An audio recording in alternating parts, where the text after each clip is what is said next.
brought to you by Vega, a product by Sensodyne and Women.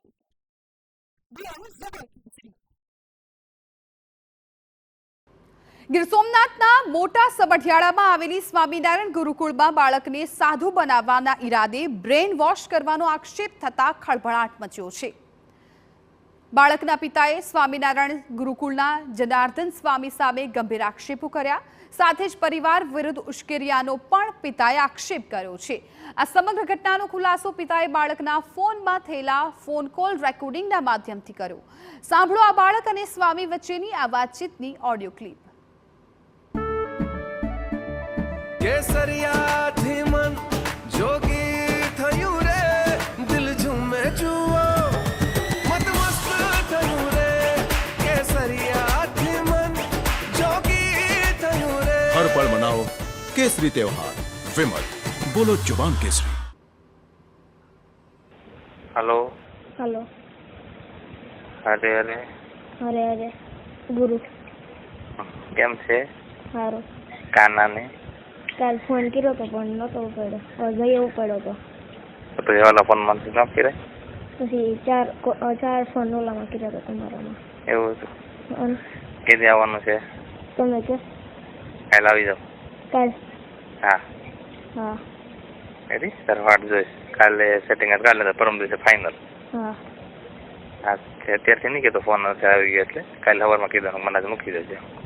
હા હાંજરના બરાબર. પછી નથી ટાઈમ ને એવું કંઈ કરે ને કે તું ગુરુકુલ પૂછી લો સાહેબની ફ્રી હોય તો આ બધું આવતા હોય તો એને રહ્યો જાઉં એમ કરવાનું. પછી ફોન કરવાનો સાહેબને ફ્રી છે આ બધું આવે છે કોઈ તો હું આવું એમ બરાબર. એટલે તારી રીતે હટ કરવાનું.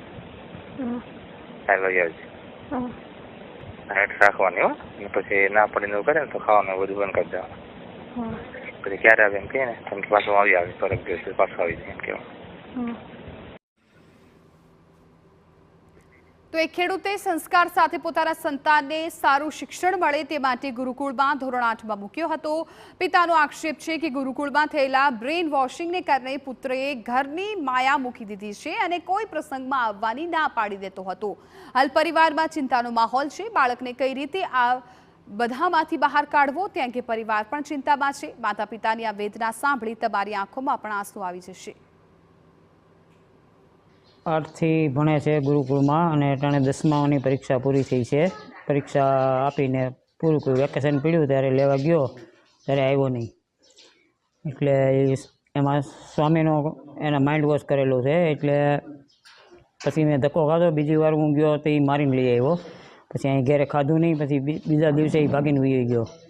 પછી અહીંયા 10-15 દિવસ રોકાણો, પાછો આવ્યો. પછી 3 દિવસની બોલી કરીને આવ્યો.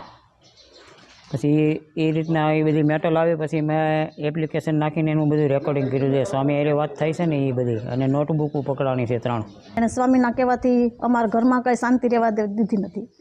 મારા છોકરાને સ્વામીએ મગજ કંટ્રોલ કરી લીધો. પછી સ્વામીના કહેવાથી ખાઈ પીવે ને એવું કરે. સ્વામીએ ફોનમાં કહી દીધેલું તું આવી રીતે કરજે.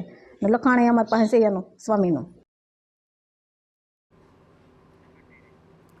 બાળકના દાદાએ પણ સ્વામી પર ગંભીર આક્ષેપ કરતા ઉદાહરણ સાથે ઘટના વિશે વાત કરી, જેમાં જેમ જેમ ફોન પર સ્વામી કહે તેમ તેમ તે કાર્ય કરતો હોય તેવું તેમને લાગ્યું.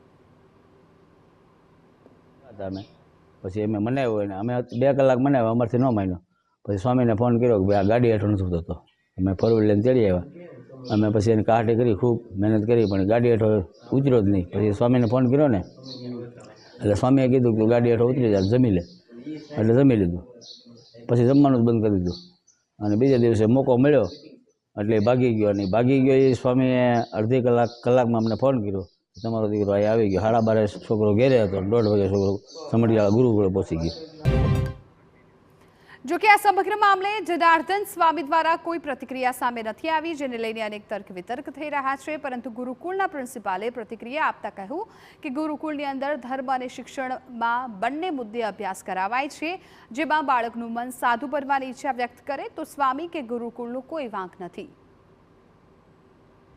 ગુરુકુળ છે બરાબર, આ તો ધાર્મિક સંસ્થા છે. આમાં ધાર્મિક રીતે અને શૈક્ષણિક રીતે 2 રીતે અહીંયા જે શિક્ષણ છે એ આપવાનું હોય છે. અને આપણો સંતો છે એ હિન્દુ ધર્મનો પ્રચાર માટે તો સંતો છે, તો એ હિન્દુ ધર્મ માટે તો એ બધી વસ્તુ છે. દાખલા તરીકે બાળ સભાઓ છે, બરાબર, આવી સભાઓ લેતા હોય છે. બાળક છે એમને એ બાબતે વેરાગ લાગે અથવા તો સાધુ થવાનો સંકલ્પ થતો હોય તો એમાં તો સંતોય શું કરે કે હું શું કરું.